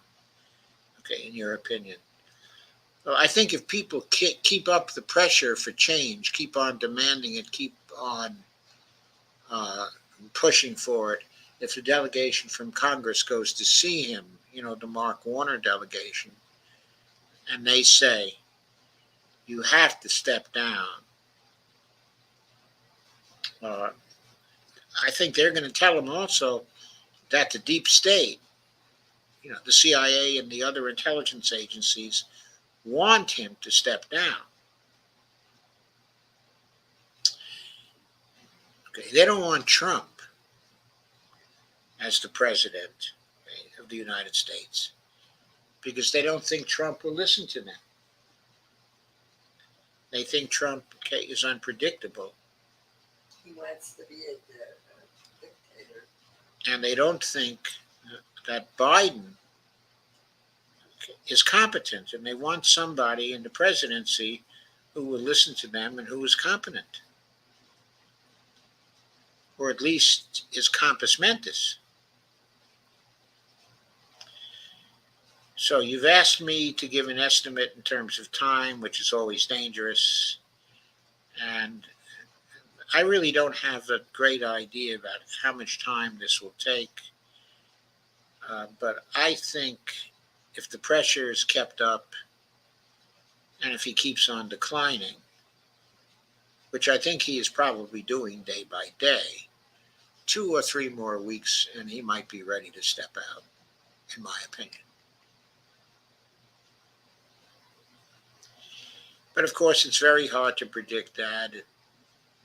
I mean, you're predicting, okay, a stubborn guy.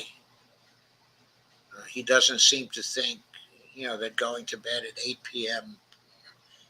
At night is a disqualifying criterion for a presidential candidate. Okay, I know Reagan went to bed early, but Reagan, during his last years, was suffering from Alzheimer's. And he wasn't really running the government. And I don't think we want that again. So on that note, I'm going to say goodnight. Thank you all for coming. I'm going to call you right away, Lana, now. Okay, and find out more specifically why you called me just before the stream. Okay, so good night, everybody. Tim Black announced that Trump has challenged Biden to another debate.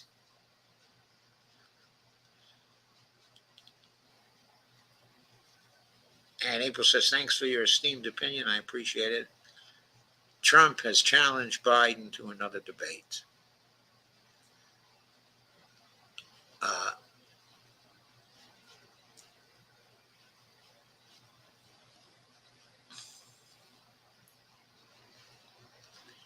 God, I mean, it's elder abuse. It's just elder abuse. April says, I know that I'm having anxiety over him hanging on. Me too. I'm having a lot of anxiety. And I'll go over part of the reason why I'm having that anxiety tomorrow night, because I'm going to talk about what a terrible state we're in with respect to the Ukraine war right now. I mean, the nuclear war risks are escalating every day. And nobody seems to realize that that's happening. The public doesn't seem to realize that's happening. They have no clue that that's happening. Good night, everybody. God, I get